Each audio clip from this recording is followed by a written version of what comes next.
नमस्कार विद्यार्थी मित्रों, 11वीं कक्षा के हिंदी विषय में आज हम आपका चौथा पाठ चंद्रशेखर आजाद संस्मरण सद्गुरु शरण अवस्थी का पठन करेंगे। तो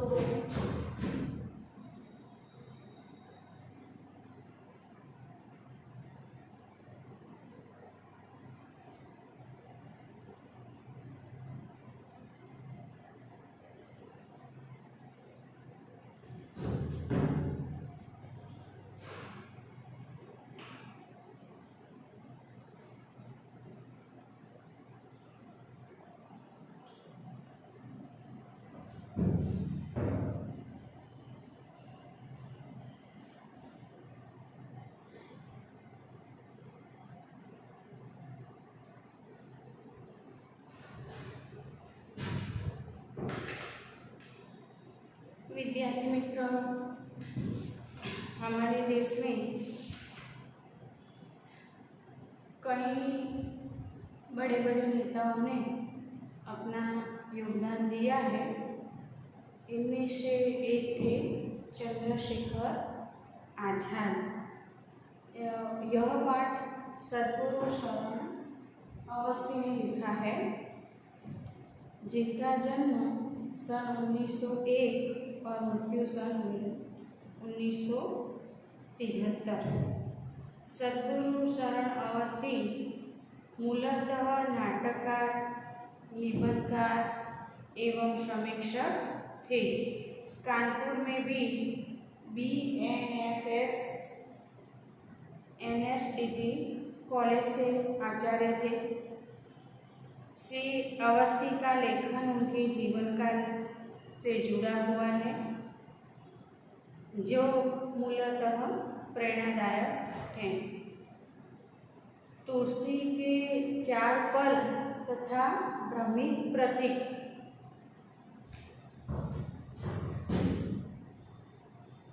तुलसी के 4 पल और भ्रमित प्रतीक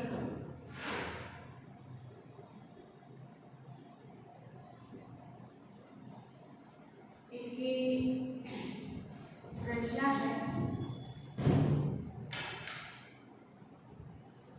प्रस्तुत संस्मरण में लेखक ने चंद्रशेखर आजाद के जीवन से जुड़ी कुछ स्मृतियों के माध्यम से उनके जीवन, व्यक्तित्व तथा उनकी निडरता पर दृष्टिपात किया है।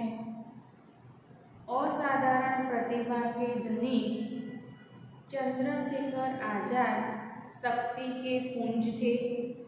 उन्हें अपने आप पर पूर्ण विश्वास था।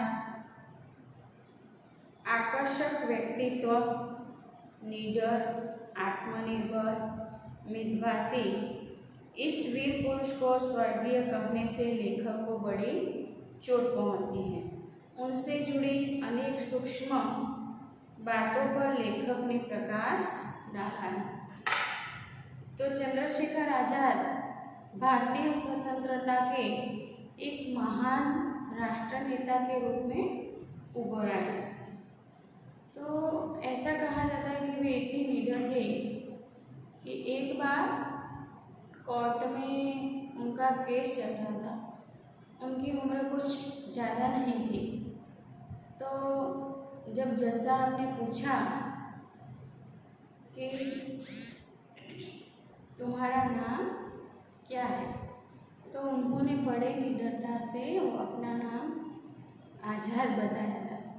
इस पर जज साहब बहुत क्रोधित हो गए और उन्हें कड़ी से कड़ी सजा दी गई। उन्हें उनके शरीर पर कोड़े बरसाने का निर्देश किया गया। तो ऐसे वीर पुरुषों की पावन भूमि से पवित्र यह भारत, जिसका हम कभी भी ऋण अदा नहीं कर सकते हैं। मनुष्य के जीवन में श्रेष्ठतम कौन सी भक्ति है? तो देशभक्ति। इसके आधार पर मूलतः यह पाठ उनके जीवन चरित्र पर निर्धारित है। तो आज हम पाठ का पठन एवं समझ पाएंगे। लेखक कहते हैं, उन्हें स्वर्गीय कहते चोट लगती है, न जाने उनकी स्मृति आज क्यों सजग हो उठी। स्मृति यानी याद।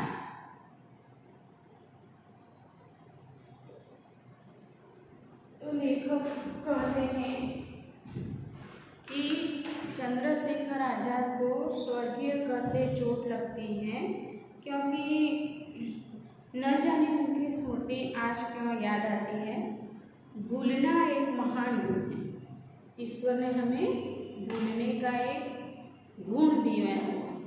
अगर मानो कि हमें सारी बातें याद रहती तो क्या होता?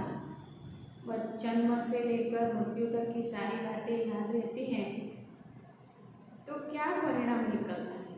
अच्छी बातें तो ठीक है, हमें याद रखना चाहिए, लेकिन कभी कभी हमारे जीवन में बुरे प्रसंग, बुरे वार्तालाप, बुरी कहानियों की चोट सदा हमारे जीवन पर असर करती है। तो हम सारी बातें याद रखेंगे तो हमारा जीवन नर्क बन जाएगा। इसीलिए लेखक कहते हैं कि भूलना एक महान गुण है, वह समय का विस्तार है। स्मृति के बोझ पर का यह विश्राम है। शरीर में लगे हुए खरोंचे, देह में लगे हुए घाव समय के सहारे सूखते और बढ़ते हैं। मन पर लगी हुई चोट, हृदय पर लगा हुआ आघात विस्मृति के सहारे ठीक हो जाता है। जैसे कि हमारे शरीर में चोट लगती है, शरीर में कुछ घाव लगते हैं, और तो वो समय के सहारे क्या होता है? सूख जाते हैं। लेकिन अगर मन पर लगी हुई चोट कैसे ठीक होगी? जैसे शरीर पर तो हम दवाइयाँ लगाएं, मलहम लगाएं, कुछ उपचार करें तो ठीक हो जाती है, लेकिन मन पर लगी हुई चोट कैसे ठीक होती है? तो यहाँ लेखक ने यह बात हमें याद दिलाई है कि मन की लगी हुई चोट विस्मृति के सहारे ठीक होती है। कि समय आया, जैसे कि हमारे घर में कोई हमारे परम स्नेही की मृत्यु हो जाती है तो क्या होता है? वो हमारे सीधे मन पर चोट करती है, हम उसे जल्दी से भूल नहीं सकते। वह कैसे भूला जा सकता है? समय के अनुसार। तो उस तरह से लेखक ने भी यहाँ कहा है कि मन की लगी चोट विस्मृति के सहारे ठीक होती है।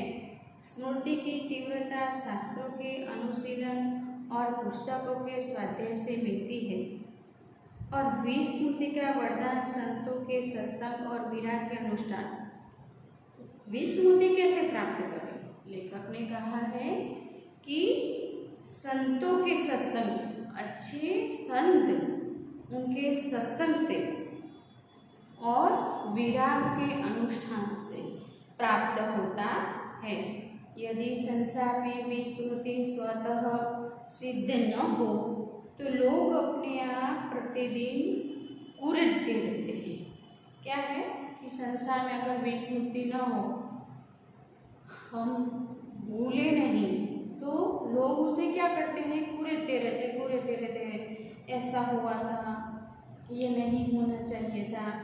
इसी बात करके हमें जीवन में कोड़ की खाट बना देते हैं। तो कोड़ की खाट बनाना मतलब कि उससे कभी भी हम भूल नहीं सकते हैं। तो उस तरह से लेखक ने भी कहा है कि कुछ भी जीवन के और दुखद पल को हमें विस्मृति से भूलना चाहिए। क्षण आते हैं, चले जाते हैं, उनके आवर्तन में स्मृतियों की छाप लगती और घुलती चलती है। धुले हुए पाटव के भीतर से भी कुछ आकर झोंककर रूपरेखा के परिचय कराया करते हैं। ये आकर क्षणों के श्रृंगार भी हो जाते हैं, चाहे स्वतः कितने ही सुखमय हो, और वे आकार क्षणों के अभिशाप भी हो सकते हैं, चाहे स्वतः कितनी ही सुखपूर्ण हो। वे व्यक्ति, वे घटनाएं, वे परिस्थितियां धन्य हैं जिनकी अमिट छाप क्षणों का श्रृंगार है। उनके लिए विश्वदी समय के प्रवाह को रोककर स्वयं घंटों प्रतीक्षा करती है। मन में संतत और चिराग की स्वतः वर्षा हुआ करती है। तो कुछ ऐसे पल होते हैं, कुछ ऐसे क्षण होते हैं जो धीरे धीरे हमारे जीवन में धुलते जाते हैं। तो धुले हुए पाटों पर समय की थोड़ी सी रूपरेखा हमारे जीवन में रहती है। कुछ क्षण अच्छे होते हैं, हमने देखा कि कुछ क्षण हमारे जीवन में अच्छे होते हैं, कुछ क्षण हमें पसंद नहीं होते, लेकिन हम उसे झेलते हैं। तो हमें स्वतः अपने सुख को, अपने सुखमय जीवन को पूर्ण करना है और बुरे पल को हमारे जीवन से मिटा देना है। चंद्रशेखर एक ऐसे ही व्यक्ति, ऐसी ही घटना और ऐसी ही परिस्थिति थे। उनकी स्मृति मन का पूर्ण है। तो देखो, चंद्रशेखर आजाद एक ऐसे व्यक्तित्व थे, लेखक ने उन्हें घटना भी कहा है, और ऐसी परिस्थिति थे, उनकी स्मृति मन का पूर्ण है। तो उन्हें याद करना हमारे जीवन का पुण्य माना गया है। मेरे न जाने कितनी बार उनसे भेंट हुई होंगी। मेरे छोटे भाई के मित्र होने के कारण वे मुझे हमेशा भैया कहा करते। तो लेखक उनकी स्मृतियाँ याद करते हैं। वे कहते हैं कि मेरे छोटे भाई के मित्र, चंद्रशेखर आजाद क्या थे? उनके छोटे भाई के मित्र थे। किसी के घर, किसी सड़क पर, किसी रेलवे स्टेशन पर, जिस हालात में भी वे दिन के दिन किसी क्षण में मुझे मिले, उन्होंने हमेशा ही मेरे प्रति अग्रज का सम्मान, मतलब जहाँ भी कहीं रेलवे स्टेशन पर मिले, कहीं सड़क पर मिले, किसी दिन घर पर मिले, तो जहाँ भी वह मिले, चंद्रशेखर आजाद जब उन्हें मिले तो उन्होंने हमेशा अग्रज मतलब बड़ा होने का भाव प्रदर्शित किया। क्रांतिकारी लोग वचन के बड़े कृपण और मंतव्य के बड़े भव्य। क्रांतिकारी मतलब क्या? तो जीवन को एक नई दिशा तरफ मोड़ना, क्रांतिकारी विचार हमारे जीवन में रखना। तो चंद्रशेखर आजाद में क्रांतिकारी का गुण था। और मंतव्य मतलब जहाँ देखे अपना मंतव्य प्रदर्शित नहीं कर देते थे, पर उन्होंने अपना समझकर मुझसे कभी कोई दुख नहीं रखा। हमेशा से ही वह लेखक को अपना मानते थे। उन्हें भय बिल्कुल न था। वे निश्चिंत थे कि वे जीते जी किसी के हाथों नहीं जा सकते। कांटे से लटकते हुए माउजर पिस्तौल और कंधे पर पड़ी हुई कारतूस की पेटी पर उनका भरोसा था। जीवन में वह किसी पर भी विश्वास नहीं करते थे। उन्हें किन पर विश्वास था? चंद्रशेखर आजाद पर। तो उन्होंने कांटे से लटकी हुई पिस्तौल और माउजर पिस्तौल और कंधे पर क्या था? वह गोलियां, कारतूस मतलब बंदूक की गोलियों पर उन्हें विश्वास था। जिस किसी के घर हम लोगों ने उन्हें छिपा रखकर रखने की व्यवस्था की, उसे भी हमेशा निश्चित रखे। तो ऐसे क्रांतिकारी लोग को पकड़ने के लिए अंग्रेज सरकार हमेशा तत्पर रहती थी। तो वे कहाँ जाकर छुपे? तो लेखक ने यहाँ यह बात हमें बताई है कि जब भी कभी चंद्रशेखर आजाद को छुपाने की बात है तो जिस घर में छुपते थे वही लोगों को वे निश्चित रखते थे कि आप डरो नहीं, हम किसी को बताएंगे नहीं। उन्होंने स्पष्ट कह रखा था कि वे 4 घर दूर पहुंचकर तमंचे बजाएंगे, मतलब आपके घर पर कोई खून खराबा नहीं होगा। वे 4 घर दूर जाएंगे और बंदूक और पिस्तौल चलाएंगे, जिससे उन्हें आश्रयदाता पर कोई आपत्ति न आ सके। इससे यह सिद्ध होता है कि वह जहाँ कहीं भी रुके हुए थे उनके घर वालों को कोई आपत्ति नहीं आने देते थे। उन्होंने महात्मा गांधी की अहिंसा की निस्सारता पर मुझे घंटों समझाया और मैंने उनकी हिंसा पद्धति की खुलकर बुराई की।